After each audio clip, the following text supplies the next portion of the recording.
ठीक है स्टूडेंट्स। हम अपना हाँ, तो हमने अभी तक जो पढ़ा था हमने पढ़ लिया है। चैप्टर 1 अब तक कंप्लीट कर लिया है। चैप्टर 2 हम कर रहे हैं जिसमें इन्फेंसी हमने कर लिया है। आज हम करेंगे स्कूल एज। ये जो सी बुक आपको शेयर की हुई है उसका chapter number 2, topic number 1, school age 7 to 11 years। ठीक है, इसमें क्या क्या होता है, क्या क्या करेक्टरिस्टिक्स हैं इसके, इन सब के बारे में हम पढ़ेंगे। और फिर आपके साथ साथ जो क्वेश्चंस होंगे उसको इंशाल्लाह हम कवर करेंगे। ठीक है, स्कूल एज क्या होती है, इसके करेक्टरिस्टिक क्या होते हैं, इसमें बच्चे की क्या पोजीशन होती है, क्या क्या चीजों की डेवलपमेंट हो जाती है, ये सारा कुछ हम स्कूल एज में देखेंगे। सबसे पहले हम देख लेते हैं कि स्कूल एज में मतलब जब बच्चा 7 to 11 years का हो गया है तो उसमें सोशली क्या क्या करेक्टरिस्टिक्स आ जाते हैं, समाजी तौर पर वो कितना ज्यादा डेवलप कर चुका होता है और उस पर क्या क्या चीजें उसको फेस करने को मिलती है, ये हम देखेंगे। सोशल करेक्टरिस्टिक्स में जो बच्चा है वो अपने सेम जेंडर के साथ इंटरेक्ट करता है। मतलब लड़का है तो लड़के के साथ, लड़की है तो लड़की के साथ। और 7 से 11 years के दौरान में जो बच्चा है अपनी ऑपोजिट सेक्स को ज्यादातर अवॉइड करेगा। मतलब कि लड़का लड़की के साथ ज्यादा फ्रेंडशिप नहीं रखेगा, लड़की लड़के के साथ नहीं रखेगी। ठीक है, क्यों? Might be possible they might not be feeling very close, या फिर उनका जो इन्वायरमेंट है उसके ऊपर भी ये सारी चीजें डिपेंड कर सकती हैं। और इसके अलावा जो बच्चा है अपने जो एज फेलोज हैं सेम जेंडर के, उनके पेरेंट्स को भी आइडेंटिफाई करेगा। ये सारा सोशली जिस तरह से उनका सर्कल है, जिस हद तक उनका इंटरेक्शन है, उससे ये सारी चीजें उनको मिलेंगी। फिर उनका जो है अपने पेरेंट्स के अलावा दूसरे अडल्ट के साथ भी रिलेशन होगा, अपने टीचर्स के साथ, इसके अलावा अपने जो उनसे हैं अंकल आंटीज के साथ, अपने ग्रैंड पेरेंट्स के साथ, अपने जो नेबर्स में जो अंकल आंटीज हैं उनके साथ, उन सबके साथ उनका जो है अपने पेरेंट्स के अलावा भी एडल्ट्स के साथ जो सा है वो उनका रिलेशनशिप होगा। ठीक है, और इसके अलावा उनमें थोड़ी बहुत जो है कॉन्शियस आना शुरू हो जाएगा, उनका जमीर एक तरह से काम करना शुरू, उन्हें पता चल जाएगा सही चीज क्या है, गलत चीज क्या है, रूल्स क्या होते हैं, उनको कैसे फॉलो करना है। और आहिस्ता आहिस्ता जो सा है उनको डेथ की समझ आना शुरू हो जाती है और उन्हें पता चलना शुरू हो जाता है कि जो जिंदगी का इख्तिताम है वो मौत पर है। 11 से 12 साल का जो सा बच्चा उसको इन चीजों का पता होता है। ठीक है, और फिर 11 साल का बच्चा जो सा है उसको इन चीजों का पता भी चल जाता है कि जो सी आपकी मौत है उससे आप रोक नहीं सकते, अनटिल अनलेस बच्चे का हाउस होल्ड, बच्चे का घराना, उसका रहने सहने का तरीका, जिन लोगों में वो बैठ उठ रहा है वो ऐसा ना हो जो कि ह्यूमैनिटिज्म पे बिलीव करते हो, मतलब जिनको सिर्फ इंसानियत पे बिलीव हो, उनका दीन ईमान कुछ ना। अगर तो ऐसे बच्चे नहीं है, ऐसा उनका हाउस होल्ड नहीं है, तो फिर उनको कोई मसला नहीं होगा। तो अदरवाइज उनको पता होगा कि हाँ जी डेथ क्या होती है, और ये एक जो है ऐसा काम है जो कि आप जिसे अवॉइड नहीं कर सकते हो। ठीक हो गया। और इस तरह का जो सा बच्चा है इस एज में, 7 to 11 years की एज में बच्चा जो सा है वो डॉक्टर के क्वेश्चंस का आंसर भी कर सकता है और उससे पूछे जाने वाली चीजों का भी आंसर कर सकता है in presence of their mother, अपनी माँ की प्रेजेंस में। ठीक हो गया। अच्छा, कोग्निटिव कैरेक्टरिस्टिक्स कौन कौन से थे, ये मैंने पिछले लेक्चर में भी डिफाइन किया था कि कोग्निशन क्या होता है। ये एक ऐसी आपकी एबिलिटी है जिसमें आप चीजों को लर्निंग, उसका लर्निंग प्रोसेस और चीजों को समझना शुरू कर देते हो। ये ऐसा पार्ट ऑफ योर माइंड जिसमें आपकी मेमोरी स्टोर होती हो, जिसमें आपको पता चल जाए हाँ ये चीजें क्या क्या होती हैं, किस तरह करते हैं, वो आपकी कोग्निशन आती है। लर्निंग प्रोसेस, नोइंग प्रोसेस, किसी चीज को जानना, किसी चीज को लर्न करना, ये आपका कोग्निटिव करेक्टरिस्टिक्स में आता है।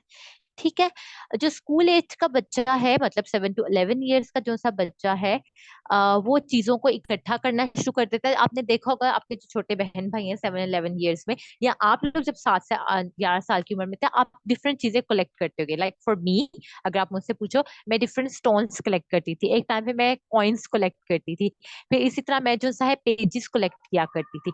तो इस तरह के जो से इस उम्र के जो से बच्चे हैं वो कोई ना कोई चीज कलेक्ट करते हैं। अब वो उनके स्टफ टॉयज भी हो सकते हैं, वो उनकी बुक्स भी हो सकती हैं, वो कोई पिक्चर बुक्स भी हो सकती हैं, वो कोई कोई कलर बुक्स भी हो सकती हैं, वो कॉइन्स भी हो सकते हैं, वो लेटर्स भी हो सकते हैं, वो कुछ भी हो सकता है, डिपेंड करता है कि उनका इन्वायरमेंट किस टाइप का है। ठीक है, तो उसके मुताबिक बच्चे उस चीजों को कलेक्ट करना शुरू कर देते हैं, एज अ हॉबी कह लो, अट्रैक्शन कह लो, कुछ भी आप इसको कह सकते हैं, ठीक है।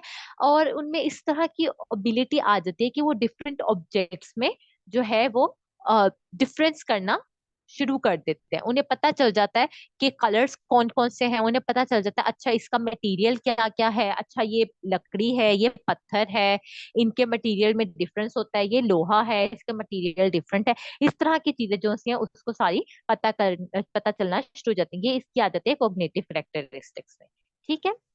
इसके अलावा उससे ये पता चलना शुरू हो जाता है कि हाँ मैंने जो है वो कन्वर्सेशन कैसे करनी है। उसको पता चलना शुरू हो जाता है कि मेरे बोलने के एथिकेट्स क्या है, मुझे कहाँ पे बात करनी है, किस तरह बात नहीं करनी, बड़ों के सामने कैसे बात करनी है। जैसे हमारे यहाँ पे भी बच्चों को सिखाया जाता है जब वो लाइक 4-5 इयर्स के होते हैं कि हम अगर किसी फैमिली गैदरिंग में जाने कहा जाता है अच्छा अपनी पुप्पो को सलाम करो, अपने अंकल को सलाम करो, जब गए हो तो बड़ों का प्यार लो। अच्छा कोई दो बड़े बात करें तो आपने नहीं बीच में बोलना, दो बड़े बात करें तो चुप करके सुनो, अगर आपको कोई डांट रहा है तो आगे से नहीं बोल दो, इस अगर आपने कुछ गलत किया तो माफी मांगो। तो उन्हें कन्वर्सेशन की जो आदात है, जो आदाब है, वो उनको बताए जाते हैं और वो इनको लर्निंग इनकी भी शुरू कर देते हैं, ठीक है। अब कन्वर्सेशन में क्या क्या आ जाता है कि उन्हें पता चल जाता है कि जो भी अंडरस्टैंडिंग है चीजों की वो उनको पता चल जाती है। इसके अलावा और बहुत सी चीजें जो वो लर्न करते हैं, वो चीजों को अरेंज करना शुरू कर देते हैं। उन्हें पता चल जाता है अच्छा ये चीज बड़ी है, ये चीज छोटी है, ये सारी कॉग्निशन में आती है। उन्हें साइजेस का पता चलना शुरू, जैसे अभी हमने पढ़ा, इससे पहले पढ़ा कि उनको चीजों में डिफरेंस करना पता चल जाता है। ये सारा जो सा है इनकी कॉग्निशन कैरेक्टरिस्टिक में आता है। फिर उनकी मोटर डेवलपमेंट आती है।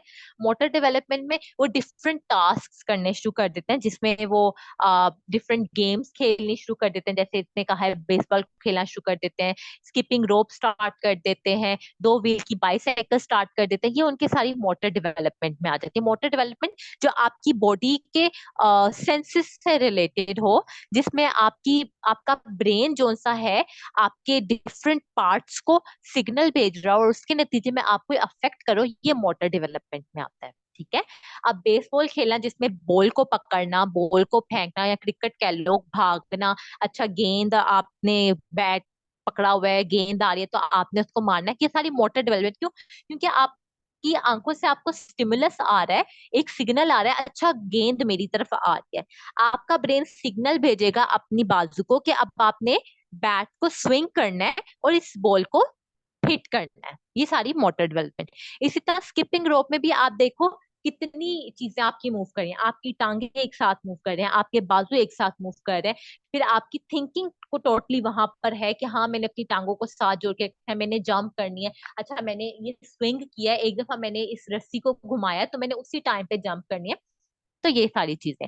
इसी तरह साइकिलिंग चलानी, बैलेंस करना, अच्छा मैंने इधर से पैडल मारना है, इधर से नहीं मारना, तो ये सारा आपकी बॉडी इन्वॉल्वमेंट है इसमें, जिसमें आपके ब्रेन का भी काम है, ये मोटर डेवलपमेंट आ जाता है। तो ये था हमारा स्कूल एज में बच्चे क्या क्या करते हैं, उनकी सोशल जो खसूसियात क्या होती हैं, उनका लर्निंग का प्रोसेस क्या होता है और उनकी मोटर डेवलपमेंट क्या होती है। अगर यहाँ तक किसी का कोई क्वेश्चन है तो मुझसे पूछ लें।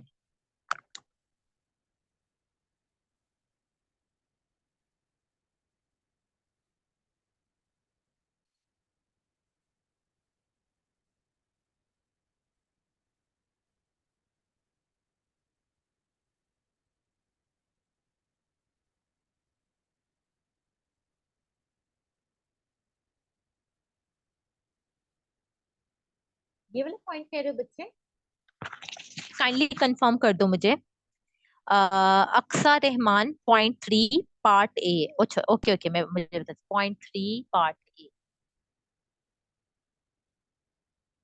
ये वाला कह रहे हो?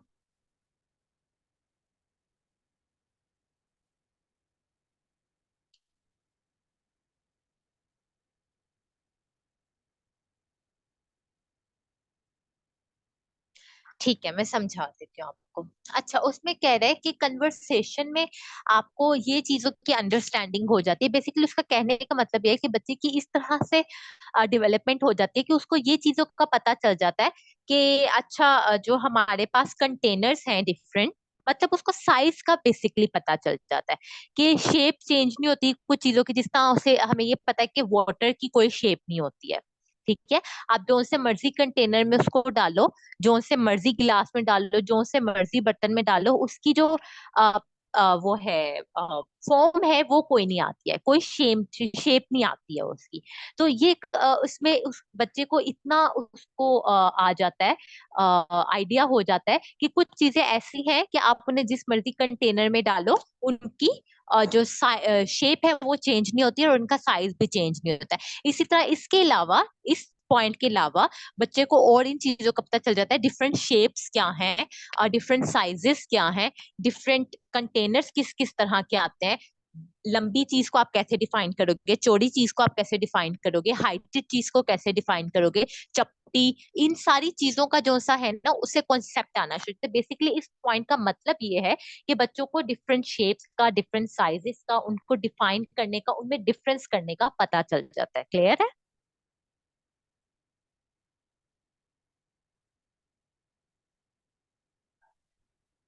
अच्छा, सफिया कुदरतुल्लाह बेटा, हमारा जो सा है बिहेवियर साइंसेस का हम सब्जेक्ट कर रहे हैं, ठीक है। उसमें चैप्टर नंबर 2 हमने अपना स्टार्ट किया हुआ है, जिसमें से अब हम इन्फेंसी कवर कर चुके हैं, स्कूल एज अभी भी हमने कवर किया, और अब आगे उसको लेके चल रहे हैं। आई होप आपको समझ आ गया होगा। ठीक है, अब नेक्स्ट मूव करते हैं। नेक्स्ट है हमारे पास अडोलिसेंस, मतलब बलागत की उम्र। बलागत की उम्र आपकी है 11 to 20 ईयर्स के दरमियान में, जिसे हम टीन एज भी बोलते हैं। अब इसमें दो हिस्से आ जाते हैं, एक आपकी है अर्ली एडोलिसेंट के पहले पहले हिस्से में क्या होता है, फिर मिडल में क्या होता है, और फिर लेट एडोलिसेंट में क्या होता है आपके पास। ठीक है, अर्ली एडोलिसेंस में आपके पास क्या होता है कि आपके जो सेकेंडरी सेक्स कैरेक्टरिस्टिक्स हैं वो डेवलप होते हैं। सेकेंडरी सेक्स कैरेक्टरिस्टिक्स आपके प्राइमरी सेक्स कैरेक्टरिस्टिक्स से डिफरेंट होते हैं। प्राइमरी सेक्स कैरेक्टरिस्टिक्स क्या हैं आपके, कि अगर मेल है दे वुड हैव पीनिस, ठीक है। अगर फीमेल्स है they would have vagina and breast, ठीक है। ये प्राइमरी आपके सेक्स कैरेक्टरिस्टिक्स आते हैं, कि जिससे आप टोटली डिफरेंशिएट कर लेते हो। हाँ, जिससे आप टोटली डिफरेंशिएट करते हो कि ये मेल है, ये फीमेल है, ठीक है। अब सेकेंडरी सेक्स कैरेक्टरिस्टिक्स ऐसे कैरेक्टरिस्टिक्स, ऐसी खसूसियात जो आपको बताती हैं, आपके मेन पॉइंट्स के अलावा हमें बताती हैं कि ये फीमेल है, ये मेल है। इसमें जिस तरह मेल जो से हैं उनके दाढ़ी के बाल आते हैं, उनकी आवाज भारी होती है, ठीक है। ये सेकेंडरी सेक्स कैरेक्टरिस्टिक्स है मेल्स के। लड़कियों में आता है कि इनके बाल लंबे होते हैं, इनकी आवाज सुरीली सी होती है, बॉडी स्लिम होती है इनकी, ठीक है। ये इनके सेकेंडरी सेक्स कैरेक्टरिस्टिक्स हैं आपके फीमेल्स के, ठीक है। अर्ली एडोलेसेंस में सबसे पहले तो आपके सेक्स सेकेंडरी सेक्स कैरेक्टरिस्टिक्स, उनकी डेवलपमेंट होती है, ठीक है। फीमेल्स जो सा हमारे पास हैं, गर्ल्स हैं, वो 11 से 14 साल की उम्र में उनमें मेंस्ट्रुएशन स्टार्ट हो जाती है। और जो से हमारे पास बॉयज हैं, उनमें 12 से 15 ईयर्स की एज में, ऑलमोस्ट सेम एज में फर्स्ट इजेकुलेशन हो जाती है, ठीक है। मतलब उनकी मनी का अखराज हो जाता है 12 से 15 ईयर्स की एज में। इसके अलावा उनमें मेचुरेशन आ जाती है, उन्हें पता चलना शुरू हो जाता है चीजों का, वो बेवजह के जो सा रोना धोना उनका है वो खत्म हो जाता है, बेवजह की जिद खत्म हो जाती है, मेच्योर एज में वो जाना शुरू हो जाते हैं। इसके अलावा उनको जो सा है फिजिकली वो एक्टिव फील करते हैं, और इसके अलावा जो सा है उनमें सेक्स ड्राइव इंक्रीज होना शुरू हो जाती है, और ऑपोजिट सेक्स जेंडर की तरफ वो उनकी अट्रैक्शन जो सी है वो भी स्टार्ट हो जाती है। कुछ जो से इस पॉइंट पे बच्चे जो से हैं उनकी सेक्सुअल एक्टिविटीज भी स्टार्ट हो जाती हैं, डिफरेंट डिफरेंट काम वो अपने एनवायरनमेंट के हिसाब से स्टार्ट कर देते हैं, ठीक है। ये आपका अर्ली एडोलेसेंस के साइंस है, और ये सारी चीजें आपको अर्ली एडोलेसेंस में देखने को मिलते हैं। फिर उसके बाद एक और पॉइंट ये होता है कि ये ज्यादातर तो ओबीडियंट होते हैं और बहुत ज्यादा सेंसिटिव हो जाते हैं अर्ली एडोलेसेंस में। इनमें डिफरेंट डेवलपमेंट जो चेंजेस आपको और देखने को मिलती हैं, इनके अलावा फीमेल्स में एक्नी हो जाती है, ठीक है। और समटाइम्स जो सा है बॉयज जो से हैं उनमें ग्रोथ एकदम से स्टार्ट होती है। और इसके अलावा जो सा है डिफरेंट साइकोलॉजिकल डिफिकल्टीज आती हैं। सम कुछ बच्चे जो से हैं इस एज में वो बहुत ज्यादा बगावत की तरफ आ जाते हैं, उन्हें बड़ों की रोक टोक पसंद नहीं आती है, वो चीजों को अपने मुताबिक करना चाहते हैं। ये सारी चीजें जो है आपको अर्ली एडोलेसेंस में देखने को मिलती हैं। इस पे अगर आपका कोई क्वेश्चन है तो आप पूछ सकते हैं।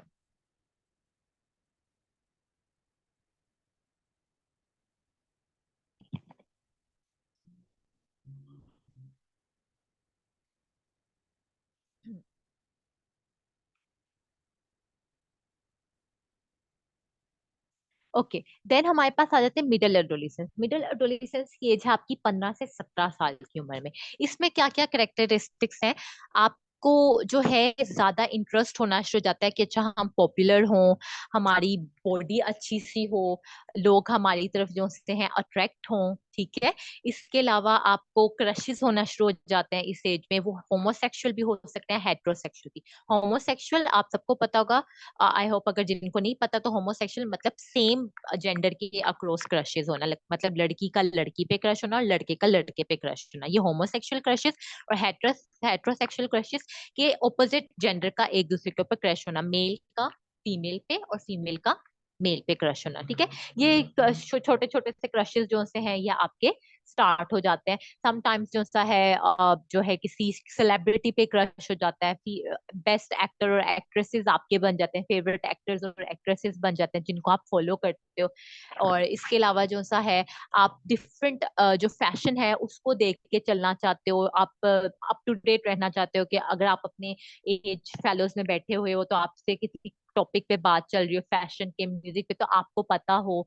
और इसके अलावा जो है फैमिली से जो सा है आपका टाइम स्पेंड करना जो सा है वो रिलेटिवली कम हो जाता है। लेकिन जो सा है इसकी वजह से बच्चे जो सा है वो बगावत की तरफ आ जाते हैं। पेरेंट्स की बात और उनकी इंटरफेयरिंग उनको बिल्कुल पसंद नहीं आ रही थी, और इसकी वजह से पेरेंट्स के साथ कन्फ्लिक्ट्स भी हो जा सकते हैं। और समटाइम्स अगर पेरेंट्स बहुत ज्यादा प्रेशर और स्ट्रिक्ट बिहेवियर रखें तो बच्चे जो है वो कम्प्लीटली तौर पर पेरेंट्स को निग्लेक्ट भी कर सकते हैं।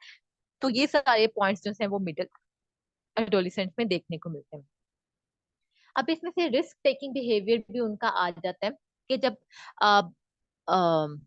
पेरेंट्स जो से है वो रूल्स अप्लाई करते हैं तो बच्चे जो सा है रिस्क लेते हैं। इस एज में आपको पता है मिडिल एडोलेसेंस है, हमने अर्ली एडोलेसेंस में पढ़ा कि वो सेक्सुअल एक्टिविटीज कुछ टाइप की स्टार्ट कर देते हैं। आपको पता होगा कि वेस्ट जो कल्चर है उसमें रिवाज है, ये ट्रेडिशंस वगैरह कह लो या उनका इन्वायरमेंट इस टाइप का है कि मेल और फीमेल या जो भी उनके क्रशेस वगैरह हैं उनके साथ उनके नाइट आउट स्टार्ट हो जाते हैं, वो आपस में फिजिकली एक दूसरे के साथ कॉन्टेक्ट स्टार्ट कर देते हैं। तो वहां पे बच्चे जो से हैं उनको ये बताया जाता है, ये उनकी एजुकेशन का हिस्सा है कि उनको बताया जाता है कि if you are going to have a physical contact with any of your fellows, आपका अगर किसी, जैसे आपको पता है कि वहाँ पे गर्लफ्रेंड बॉयफ्रेंड का बहुत ज्यादा ट्रेंड है, तो वो कहते हैं कि अगर आपका कोई गर्लफ्रेंड या बॉयफ्रेंड के साथ फिजिकल कॉन्टेक्ट रखना चाह रहे हो तो आप सेफ्टी मेजर्स को जरूर अपनाओ, जिसमें कॉन्डम्स का यूज करना है, ओरल फ्लैजेस का यूज करना है, कॉन्ट्रासेप्टिव्स का यूज करना है, वो ये सारी चीजें उनको बताई जाती हैं। लेकिन इस टाइम पे बच्चे जो है उनको रिस्क लेना बहुत पसंद होता है एडवेंचर के नाम पर, तो वो इन सारी चीजों को निग्लेक्ट करते हैं जिसकी वजह से डिफरेंट डिजीजेस उनको हो सकते हैं। मेल फीमेल दोनों को डिफरेंट डिजीजेस का और डिफरेंट चीजों का सामना करना पड़ सकता है। अगर आपने कुछ डॉक्यूमेंट्रीज देखी हो तो वेस्ट में सिंगल मदर्स बहुत ज्यादा आपको देखने को मिलेंगी और अर्ली टीनेज मदर्स भी बहुत देखने को मिलेंगी। वो इसी तरह के एडवेंचर्स के नाम पे नाइट आउट्स की वजह से फीमेल्स प्रेग्नेंट हो जाती हैं, फिर वो अबॉर्शन नहीं करवा पाती किसी भी रीजन की वजह से, फिजिकल रीजंस की वजह से, फैमिली रीजंस की वजह से, या और भी बहुत से रीजंस हो सकते हैं, इमोशनल रीजंस हो सकते हैं। तो फिर उनको अपने बच्चे की खुद ही परवरिश करनी पड़ती है इतनी छोटी सी एज में। ये आजकल वो बहुत से यूट्यूब चैनल्स पे भी इस तरह की कुछ सिंगल मदर्स, टीन मदर्स जो सी हैं वो फेमस हुई हैं। आई होप आप लोगों ने देखी होंगी ये चीजें। तो ये सारी चीजें उनके रिस्क बिहेवियर्स की वजह से आ जाती हैं जो उनको मिडिल एडोलेसेंस में फेस करनी पड़ती हैं। और इसमें बहुत से बच्चे जो से हैं फास्ट ड्राइविंग, जो हमारे यहाँ पे भी बहुत आपको देखने को मिलेगी, जो आपको लड़के 15 से 17 साल की उम्र में होंगे उनको बहुत शौक होता है वो वन व्हीलिंग करें, तेज बाइक्स चलाएं, अपने दोस्तों के साथ निकलें रातों को और जोर जोर से हंसें। फिर इसी तरह सिगरेट स्मोकिंग और ड्रग्स वगैरह भी ये बहुत आम बन जाता है, ठीक है। और एजुकेशन जो सा है उनको इतनी इम्प्रेस नहीं करती, सबके लिए नहीं लेकिन बहुत से बच्चों को इम्प्रेस नहीं करती। इससे जो बच्चे हैं उनका अनवांटेड सा बिहेवियर आपको मिलेगा। और इसकी एग्जांपल ये है कि वो सिगरेट स्मोकिंग स्टार्ट कर देंगे और जो सा है एक दूसरे के साथ ज्यादा टाइम स्पेंड करना शुरू कर देंगे। इससे उनकी एग्जाम्स भी बहुत और उनकी जो स्टडी है उस पर भी बहुत ज्यादा फर्क पड़ेगा। अब इसको बचाने का तरीका क्या है कि आप ज्यादा से ज्यादा अवेयरनेस जो है वो स्प्रेड करो। जो बच्चे हैं इस उम्र के, स्पेशली मतलब 14 से 20 साल तक के जो उनसे बच्चे हैं, उनमें आप अवेयरनेस स्प्रेड करो। उनके साथ फ्रेंडली सा माहौल रखो, इतना फ्रेंडली नहीं कि वो आपके हाथ से निकल जाए, बट इतना का फ्रेंडली माहौल होना चाहिए कि आप उन पे स्ट्रिक्टनेस भी करो और वो आपके साथ अपनी बातें शेयर भी करें, और आप उनको गाइड करो तो वो आपकी बातें सुने भी। इस तरह का बिहेवियर होना चाहिए। उन्हें फिर रिस्क फैक्टर्स और बेनिफिट्स के बारे में बताओ कि अच्छा, अगर एजुकेशन को परस्यू कर रहे हैं तो क्यों कर रहे हैं, उसके बेनिफिट्स उन्हें आगे जाके क्या हो सकते हैं। इसके अलावा आप उन्हें ये बताओ, अच्छा स्मोकिंग से ये नुकसानात हो सकते हैं, ये बॉडी को इतना हार्म कर सकता है, इससे कोई फायदा नहीं हो सकता, और इस तरह से जो भी चीजें वो परस्यू कर सकते हैं, आपको लगता है कि जो सी भी चीजों में वो इन्वॉल्व हो सकते हैं, उससे रिलेटेड नेगेटिव पॉइंट्स आप उनको बताते रहो। उनको सेम ट्रैक पे लाने के लिए उनकी डेली काउंसलिंग या वीकली काउंसिल, छोटे छोटे से लेक्चर जो हमें भी हमारे अम्मा अब्बा से मिलते रहते हैं, वो होने बहुत ज्यादा जरूरी है, इससे ताकि बच्चे जो से अपने ट्रैक पर आए और उन्हें जो सा है पता चले कि क्या चीज हमारे लिए ठीक है। उन्हें आप फ्यूचर गोल्स के बारे में बताओ, और अगर वो कोई चीज गलत करें तो फ्यूचर में उनको उसका क्या नुकसान हो सकता है, ये सारी चीजें जो है काउंसलिंग कर करके उनको बताते जाओ, ताकि उनके जहन में ये चीजें बैठ जाए। ये हमारा मिडिल एडोलिसेंट का था। यहाँ पे सेकेंडरी सेक्स करेक्टरिस्टिक्स जो से है उसका टेबल है कि किस स्टेज में कौन कौन से करेक्टरिस्टिक्स आपकी डेवलपमेंट होते हैं, ये भी हम देख लेते हैं। फर्स्ट स्टेज में आपके जो जेनिटेलिया है, जेनिटेलिया मतलब कि जो आपके प्राइवेट पार्ट्स हैं मेल्स और फीमेल्स की, उनसे रिलेटेड जो से स्ट्रक्चर्स हैं वो डेवलप होते हैं। ठीक है, जैसे जो सा है निपल्स हो गए, और इस तरह से प्यूबिस पे जो से हेयर्स हैं वो हो गए, ये सारी डेवलपमेंट आपकी होती है जेनिटेलिया से रिलेटेड। सेकंड क्या है कि scant straight pubic hair. Scant मतलब कि छोटे छोटे से थोड़े से सख्त सख्त से बाल जो से है वो आपको प्यूबिस पे नजर आना शुरू हो जाते हैं।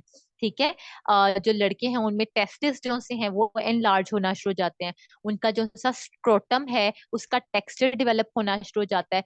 और जो लड़कियां हैं उनमें जो ब्रेस्ट टिश्यूज हैं वो थोड़े से एलिवेट हो जाते हैं, मतलब ऊपर की तरफ उठ जाते हैं। ठीक है, थर्ड स्टेज में क्या होता है कि प्यूबिक हेयर जो से है वो इंक्रीज होना शुरू हो जाते हैं ओवर द प्यूबिस। मतलब पहले एक छोटे पार्ट में आपको प्यूबिक हेयर देखने को मिलता है, अब आपको हर जगह पे प्यूबिस एरिया में हेयर देखने को मिल रहा है और वो कर्ली हो जाते हैं। ठीक है, और जो सा पीनस है उसकी लेंथ इंक्रीज होते हैं मेल्स में, और टेस्टिस जो है वो भी एनलार्ज हो जाते हैं। ठीक है, और स्टेज 4 में जो सा है पीनस की विड्थ इंक्रीज होती है, ग्लैंड्स डेवलप होते हैं, और जो सी स्क्रोटस स्किन है वो डार्क हो जाती है।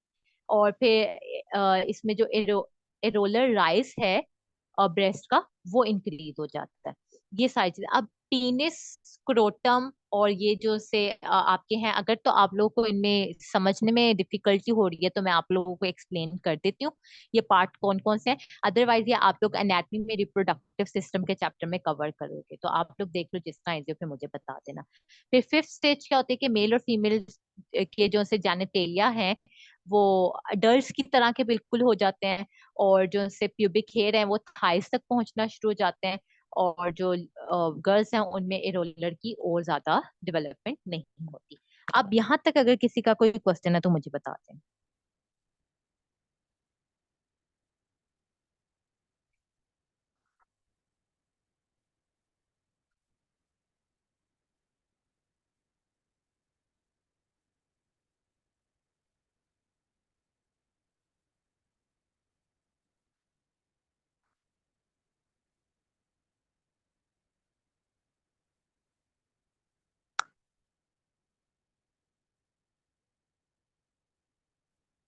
ओके जी,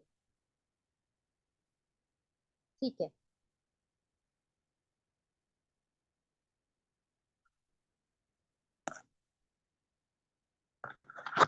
नेक्स्ट हमारे पास है लेट एडोलिसेंस। अर्ली, मिडल, पर्ली, अब लेट है जो 18 से 20 ईयर्स के दरमियान में आती है। इसमें क्या क्या हो जाता है, इनमें इस तरह के जो से हमारे लेट एडोलिसेंस पे जो से बच्चे होते हैं उनमें सेल्फ कंट्रोल आ जाता है। उन्हें ये पता चल जाता है कि रियलिस्टिक चीजें क्या है, फैंटेसी में चीजें क्या हैं। उन्हें ये पता चल जाता है हाँ जी हमारे इखलाकियात क्या कहते हैं, हमारे एटिकेट्स क्या कहते हैं, हमारे एथिक्स क्या कहते हैं हमें। मतलब उन्हें एक जो है सोसाइटी में तकरीबन पूरा सर्वाइवल आ जाता है। उन्हें अपने जो से इश्यूज और दुनिया की प्रॉब्लम्स हैं उनके ऊपर वो सोचना शुरू कर देते हैं।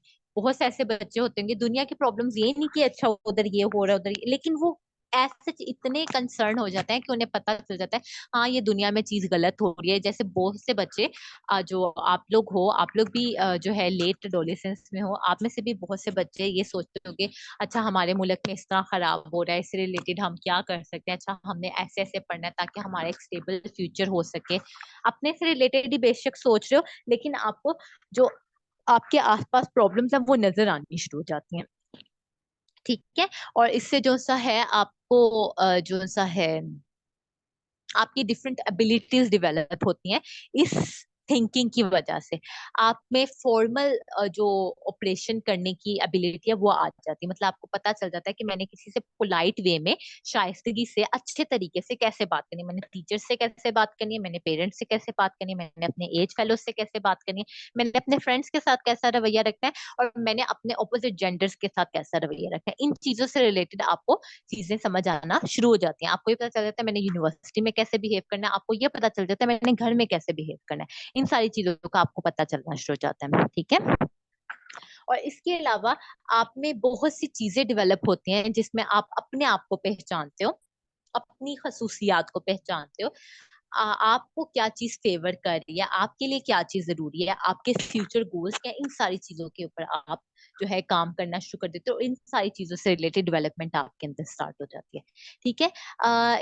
इस एज में जो बहुत से बच्चे जो से हैं ज्यादातर क्राइसिस को तो अफेक्टिवली हैंडल कर लेते हैं, अच्छे तरीके से हैंडल कर लेते हैं, लेकिन समटाइम्स जो से उनको कंफ्यूजन हो सकती है, उनको थोड़ी सी वो डिलीमा में आ सकते हैं, दोहरी स्टेज में आ सकते हैं कि उन्हें पता ना चले था मैं आगे जाऊं मैं पीछे जाऊं मैं क्या करूं। ठीक है। इस तरह की भी कंडीशन देखने को मिल सकती है। और इस तरह का जो सा कंफ्यूजन का तरीका है उनसे फिर उनकी जो बिहेवियर प्रॉब्लम है वो स्टार्ट हो जाती है, और एक बच्चा बिल्कुल सीधा सीधा चलता चलता समटाइम्स अपनी पटरी से नीचे उतर जाता है, और फिर उसको दोबारा ट्रैक पे लाना मुश्किल हो जाता है। इसलिए इस स्टेज पे भी बच्चों की काउंसलिंग बहुत ज्यादा जरूरी है। फॉर एग्जाम्पल जैसे अगर कोई बच्चा है like she is like 17-18 years old, वो अच्छा अच्छा बिल्कुल ठीक पा रही थी, लेकिन एकदम से कंफ्यूज होगी मुझे ये अडॉप्ट करना भी चाहिए, अच्छा मुझे इतनी समझ नहीं आती मैं आगे जाके इसको कैसे कवर करूंगी, मुझे ये वाली फील्ड आगे चूज करनी भी चाहिए कि नहीं करनी चाहिए, वो कंफ्यूज हो गई है। अब इस कंफ्यूजन से उसके ऊपर इतना स्ट्रेस डेवलप हो गया कि घर वाले कह रहे हैं यही करो, अच्छा मुझे ये इतना अच्छा नहीं लगता, मैंने तो वैसे ही पहले कर लिया था, मेरा शौक जो है वो बदल गया है, मैं कंफ्यूज हो गई हूँ, मैं इसको करूँ कि ना करूँ, लेकिन घर वालों की तरफ से प्रेशर है मुझे करना ही पड़ेगा। तो उसके जहन में स्ट्रेस आ गया। अब इस स्ट्रेस की वजह से जो है वो प्रॉपरली काम नहीं कर पा रही, और समटाइम्स ये स्ट्रेस जो है बच्चे को फिर उसके ट्रैक से हटा देता है। हो सकता है कि अच्छी बच्ची एक बुरी बच्ची बन जाए, उसका इंटरेस्ट दूसरी चीजों में डेवलप हो जाए, उसका फिर स्टडी की तरफ या अच्छे रवैयात की तरफ इंटरेस्ट रहे ही ना। ये सारी चीजें आपको लेट एडोलेसेंस में देखने को मिलती हैं। ठीक है। वैसे तो टीनेज सेक्सुअलिटी और टीनेज प्रेगनेंसी वगैरह हमारा टॉपिक नहीं है, ये हमारे टॉपिक्स में इंक्लूड नहीं है, लेकिन क्योंकि रिलेटेड है एडोलिसेंट से मिलता जुलता है, तो हम टीन सेक्सुअलिटी और टीन प्रेगनेंसी को थोड़ा पढ़ लेते हैं, लेकिन इसमें यूनाइटेड स्टेट्स से रिलेटेड सब कुछ लिखा हुआ है। ठीक है। टीन सेक्सुअलिटी क्या है आपकी, जो हमारे यहाँ पे बिल्कुल नहीं आपको देखने को मिलेगी, शायद ही कोई 0.5% आपको कहीं से कभी पता चले, लेकिन ऐसा सच यहाँ पे टीनेज सेक्सुअलिटी का कॉन्सेप्ट ही नहीं है हमारे कल्चर में, हमारी ट्रेडिशंस में। ठीक है। टीनेज सेक्सुअलिटी का मतलब ये है कि जो आपके मिडिल और लेट एडोलेसेंस के बच्चे हैं उनमें सेक्सुअल इंटरकोर्स हो जाता है, they spend their first physical contact together.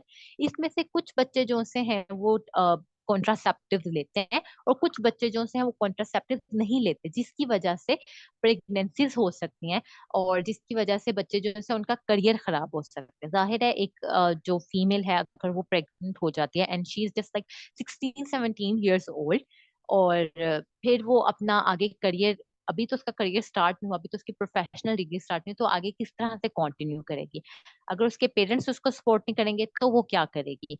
तो मतलब उसकी लाइफ तो एक बिल्कुल 360 डिग्री का रिवॉल्व ले लेगी ना।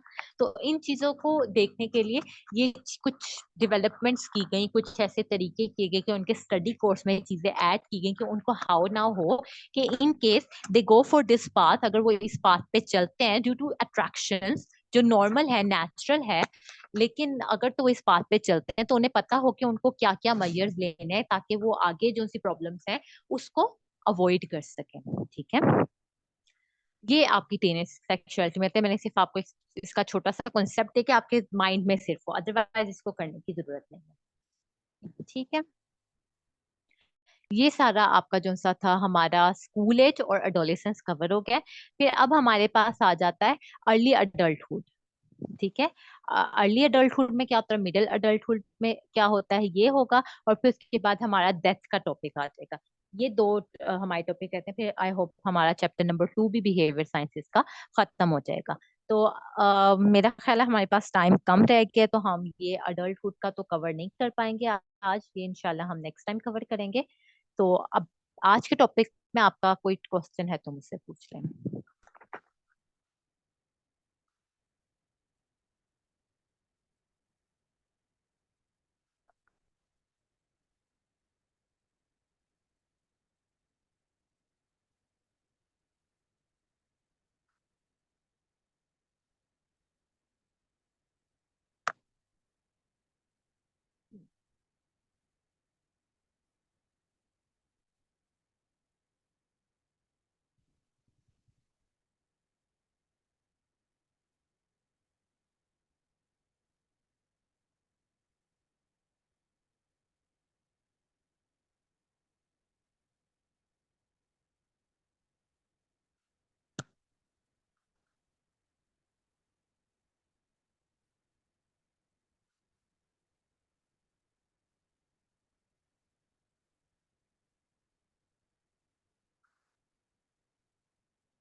अच्छा, एक बच्चे ने मुझसे पूछा, मैम ये बता दें एडियोला क्या होता है। ठीक है बच्चे, एडियोला जो सा है, अ, जो फीमेल ब्रेस्ट है उसके ऊपर जहाँ पे निपल प्रेजेंट होता है उसके अराउंड पिगमेंटेड एरिया आपको देखने को मिलेगा, सर्कुलर। उसे आप एरियोला बोलते हो। निपल के अराउंड जो पिगमेंटेड एरिया है उसको आप एरियोला बोलते हो। ठीक है, क्लियर है।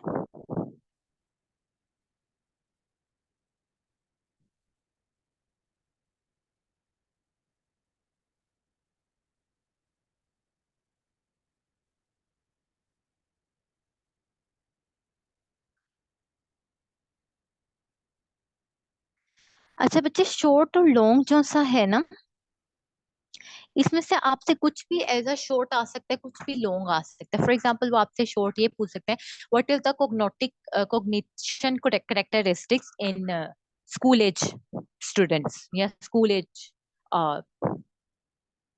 चिल्ड्रंस, वो ये पूछ सकते हैं।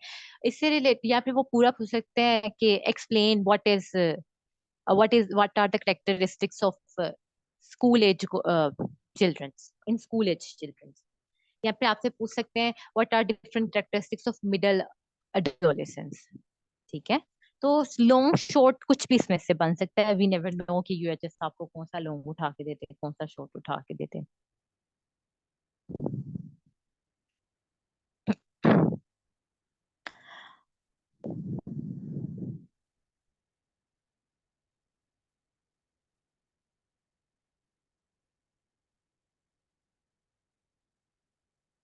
जी सवेरा बच्चे, क्लियर है लॉन्ग और शॉर्ट का आपने पूछा है।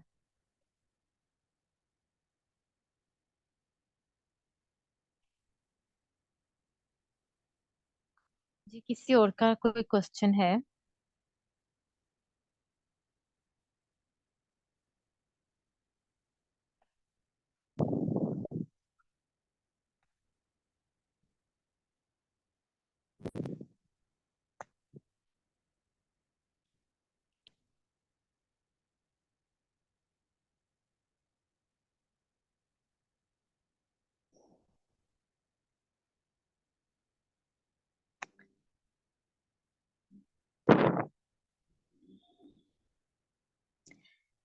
अच्छा, यूएचएस के सिलेबस के अकॉर्डिंग ना, इस चैप्टर में से आपका कवर होता है